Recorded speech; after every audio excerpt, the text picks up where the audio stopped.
અમદાવાદના સુભાષ બ્રિજને સમારકામ માટે હંગામી ધોરણે બંધ કરવામાં આવ્યો છે, ત્યારે શહેરના વચ્ચેથી પસાર થતા અને જમાલપુરને પાલડી સાથે જોડતા સરદાર બ્રિજમાં પણ કેટલીક જગ્યાએ પ્લાસ્ટર ઉખડી ગયું છે. પ્લાસ્ટર ઉખડી ગયું હોવાથી એક બે જગ્યાએ સળિયા દેખાવા લાગ્યા છે.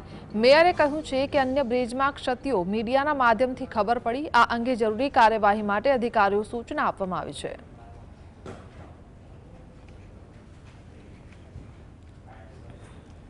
તમારા માધ્યમથી ધ્યાન પર આવ્યું છે તો જે બ્રિજ છે, આમ તો દરેકે દરેક બ્રિજનું સમયાંતરે અને નિયમાનુસાર ઇન્સ્પેક્શન કરવામાં આવી રહ્યું છે, પણ તમારા માધ્યમથી જે સરદાર બ્રિજની જે તમે કહો છો કે પોપડા પડ્યા છે, એ મને આજે તમારા માધ્યમથી જાણવા મળ્યું છે.